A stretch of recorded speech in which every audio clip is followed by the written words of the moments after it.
আজকের রেসিপি কুমড়ো ফুলের বড়া। প্রথমেই কুমড়ো ফুলের বড়াগুলোকে ভালোভাবে কেটে তারপর একটা ফুলের ভেতর আরেকটা ফুলকে ভালোভাবে নিয়ে ভালো করে বাইরের পাপড়িগুলোকে এইখানে প্রেস করা হচ্ছে যাতে ভালো করে দুইটা পার্টি ভাজা হয়ে যায়। এরপর একটা পাত্রে ময়দা নিয়ে নিলাম, তারপর কিছুটা হলুদ গুঁড়ো, আপনারা এর বদলে বেসন ইউজ করতে পারেন, একটু লঙ্কা গুঁড়ো, এরপর দিয়ে দিচ্ছি পরিমাণ মতো লবণ, তা আপনাদের স্বাদ মতো দিবেন। এরপর এখানে চিনি দেওয়া হয়েছিল যেটা অ্যাড করা হয়নি। এরপর ভালো করে এগুলোকে পানির সাথে মিশিয়ে এটার ময়ামটা বানাতে হবে ভালো করে, একটু স্টিকি টাইপের এটা হবে।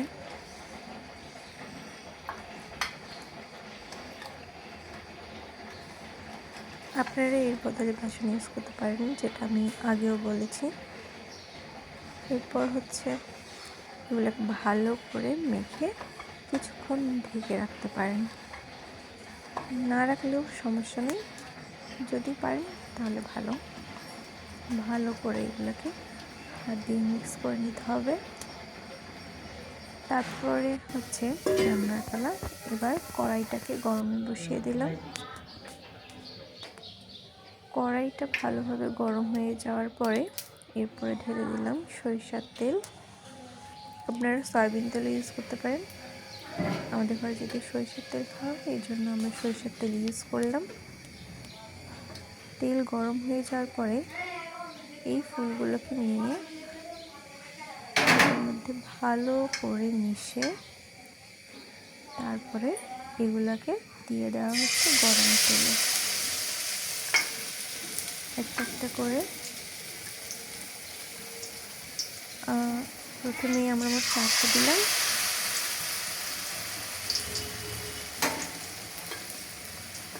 কুমড়ো ফুলের বড়া দিয়ে গরম গরম ভাত খেতে কিন্তু ভীষণ মজার।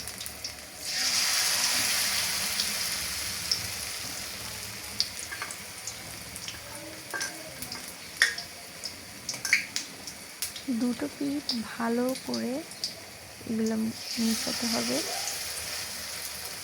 তারপরে দুটো পিঠে ভালো করে একদম লাল লাল করে ভেজে নিতে হবে। একটা পিঠ হওয়ার পরে আরেকটা পিঠ আমি হওয়ার জন্য দেবো। ভালো করে দেখতে হবে যেন ফুলের ভিতর পর্যন্ত তেলটা ভালো মতো প্রবেশ করে, নাহলে খেতে মজা হবে না। ভালো করে এগুলোকে নাড়িয়ে চাড়িয়ে দিয়ে তারপর এক পাশ হয়ে যাওয়ার পরে আমরা এটাকে উল্টিয়ে দেবো, আরেকটা পাশ হয়ে যাবে। দেখুন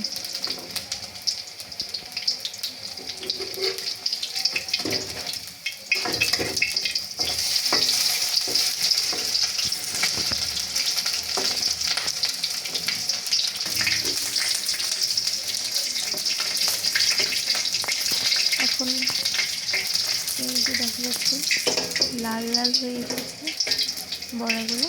তারপরে আমরা এগুলো একে এক করে তুলে নেব। তাহলে তৈরি আমাদের কুমড়ো ফুলের বড়া। আপনারাও ট্রাই করতে পারেন, খেয়ে জানাবেন কেমন হয়েছে।